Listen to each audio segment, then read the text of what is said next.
The idea behind this book is not just to recover traditional practices. It's much more than that. We are talking about innovation. We are talking about new varieties that are more tolerant to droughts, more tolerant to climate change.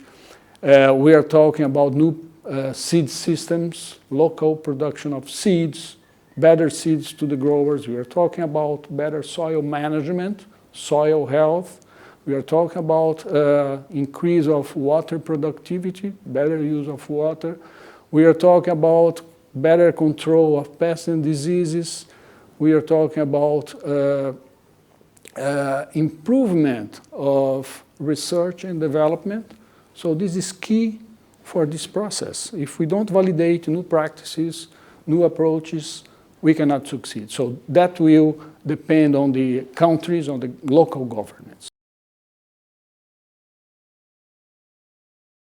If you plant cereal like maize after a legume, a pulse, for instance, actually you can take advantage of nitrogen that's being accumulated in the soil. So you don't need to use nitrogen fertilizers to produce these cereals. So this one practical example has been used in many countries, in South America, in Africa. The second example would be an example that has been practiced in Asia, combining fish and rice production. So flood rice, paddy rice, with aquaculture. This is a very interesting approach because it combines two different production systems that are complementary. The rice production can take advantage of the fish production with the fertilizers provided by the excreta of the fishes, and this also represents for the fishery production, for the fishery side, a judicious use of pesticides so that you cannot kill the fish. So this is something very important for the environment, and also that will promote a higher income for the growers, and also a better nutrition because we are combining fish and rice. So we see this very much linked to the Sustainable Development Goal number 2 that relates to sustainable agriculture.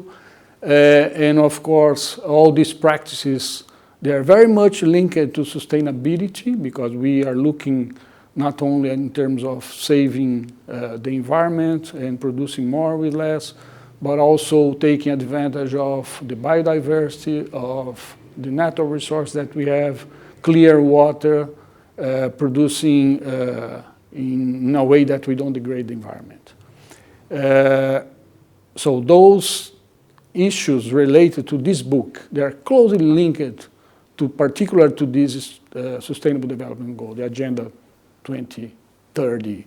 And also, it's important to mention that all these practices, they are also contributing to adaptation to climate change.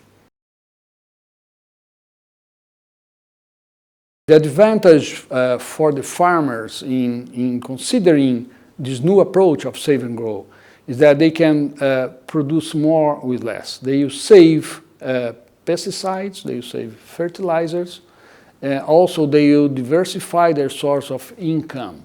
That will represent more stability in the income as well, not only higher income, but also more stability. And since we have the tendency now for the consumers to better charge on the producers in terms of how they are producing, I think this is the way forward. So they have a lot of advantage if they follow this approach because they are looking at the future. So that's why the policymakers, they need to take the lead on this, because this is actually something that will depend on the policymakers, because if the policymakers still keep on stimulating the old or the current approaches of the green revolution, we can never fully implement these concepts and these practices and upscale these practices in the world.